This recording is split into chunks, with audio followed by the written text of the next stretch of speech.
Danny, Maritime Insulators. I'm going to show you how to properly install can foam around windows and doors. It's low expansion, it's Hilti. We ordered especially from Hilti because this will not push your doors and windows out that you can't open it. Now the key with this is to shake. And you're going to want to shake this for a couple minutes.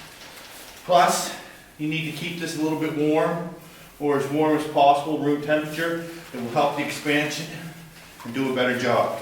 Now I've already shaken this for about 3 to 4 minutes, and now it's ready to go. So what you're going to do is you're going to make sure your tip's clean. The gun you can adjust, which I already had. Screw it in, less will come out, more will come out. What we're going to do is we're going to insert it in about an inch and then pull the trigger and try to fill the cavity up enough that it just comes out flush, and then it will expand over the next half an hour or so and fill that up. So you're going to continue around the whole window, ensuring that you get the foam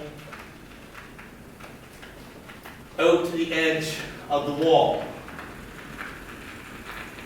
If you don't put enough, you can always come back and put more. So you get that up there's a big gap, so you can get that in there a ways. You pull the trigger a bit, and you let that fill up. You want a nice amount of foam in there. Be careful, some foams will squeeze your windows and doors that you can't open it. We use high-grade Hilti foam, low expansion, and this will not happen.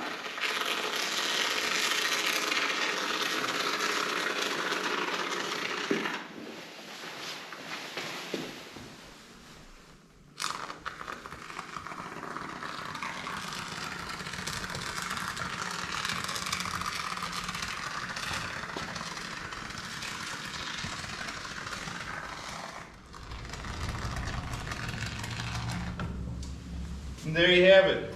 The foam's moving out by a little bit, but not too much. Over time, this will, maybe another half an hour, this will expand out.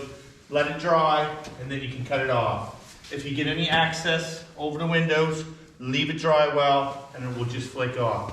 If you remove this while it's wet, it will be harder to remove from your windows.